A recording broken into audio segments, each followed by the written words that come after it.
In early 2006, the American Le Mans Series retained Fanner Communications to develop a brand advertising campaign that would highlight the unique attributes of the sport in print and on TV.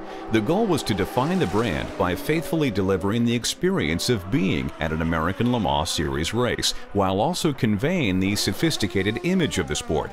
This led to a fresh, visual approach that authentically communicates racing history in the making, which is what this leading-edge form of motorsport ultimately represents. Yeah, my background is largely in propaganda through advertising and design. My education is through a place called the Art Center College of Design, where I teach currently. T.S. Eliot says, any creative endeavor is arrayed on inarticulate. So there are things for me in this sport, at the American Le Mans Series in particular, that are really beyond words, that I can't quite express to you because I'm not a poet or I'm not eloquent enough. So the way that I'm accessing those feelings and those experiences is through the medium that I do work with, which is photography, and in this case the video assist on the monkey cam. I started out in the business as a photographer and a writer and an editor. Then became a publisher. In the 1990s, I was the founding publisher of Racer magazine, which I launched with Paul Fanner at the old Fanner Communications. From there, we began as a service to our clients, doing special projects, producing advertising, and eventually we started a special projects division that actually got into doing radio and TV production to some extent. We have developed a series of themes in defining the American Le Mans Series, a series, different words and different concepts and different ideas that separate the American Le Mans Series from other racing series. And two of those unique characteristics are its authenticity.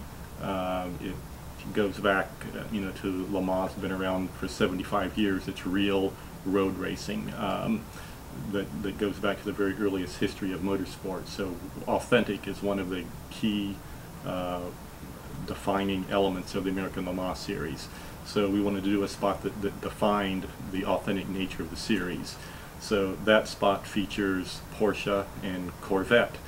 Porsche, more or less, is an iconic European motorsports brand, and Corvette is America's iconic performance brand. So we put those together to illustrate the authentic concept in one of the spots. Another strong attribute of the American Le Mans Series is leading edge. It brings the latest technology. The technology that you want to have in your car tomorrow is in the series today.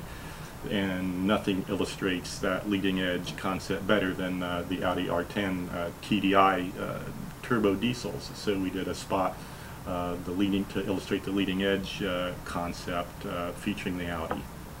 With looking at certain historical references to the race itself and all the nostalgia inherent in that, it seemed like a natural fit for doing something that was almost a combat photographer approach.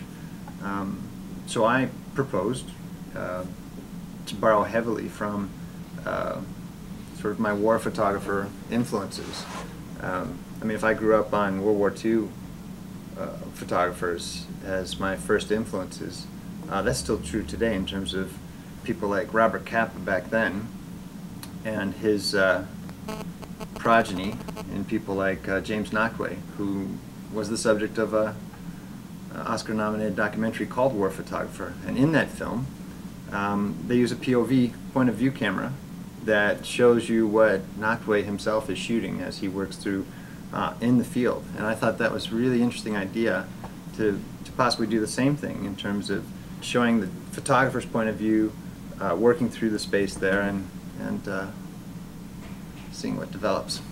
You brought us this movie that you found inspiring about mountain climbing, and the opening scene is the screen is completely black and there are just sounds of people, I don't even know what the terminology is, but pounding into the rock face of the mountain as they're getting ready to climb up, and it gets your attention. It's a very powerful way to introduce the story. and I basically stole that entire concept for the opening of all the spots, where they open up with, you just hear a sound. The screen is completely blank, and you hear the sounds of motor racing or the American Le Mans series come up first, and before you even see any image, you hear it.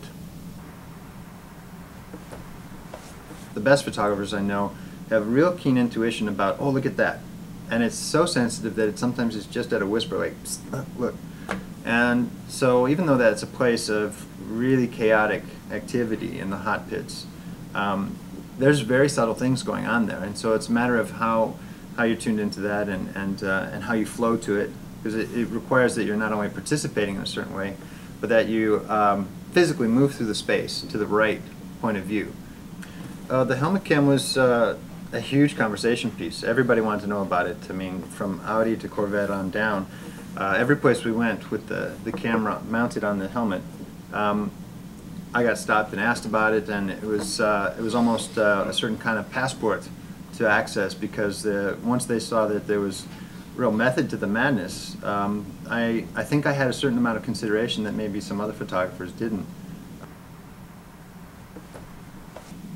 The way we make editorial decisions has a lot to do with the reveal.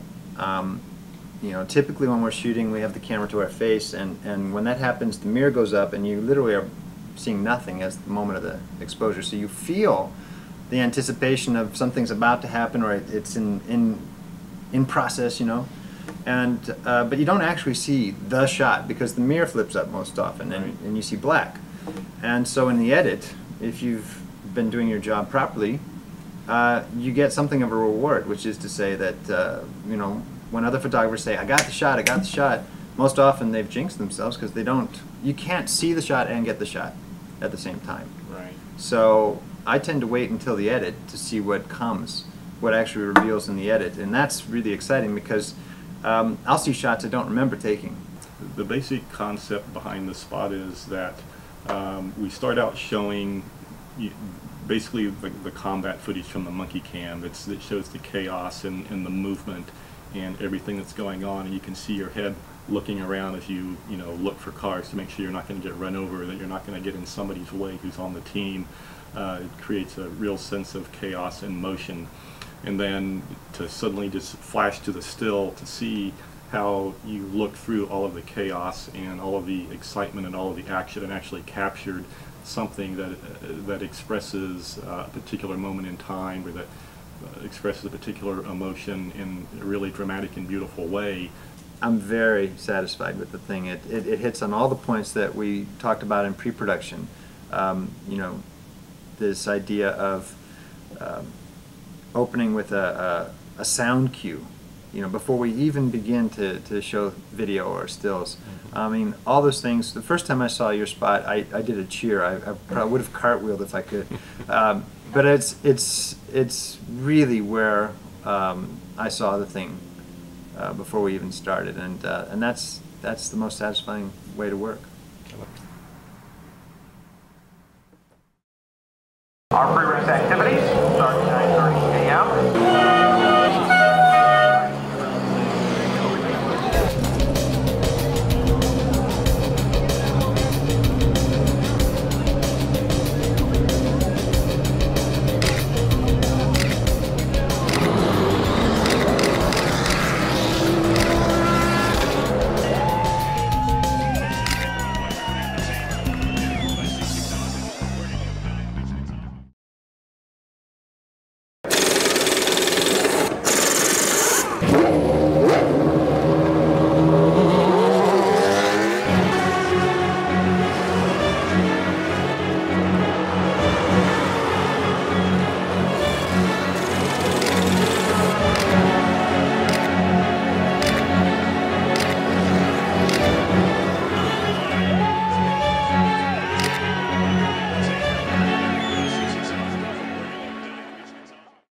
Produced by Fanner Communications. To learn more about Fanner Communications, visit our website at fancom.com. That's PFANCOM.com. For more information about the American Le Mans series, visit AmericanLeMans.com.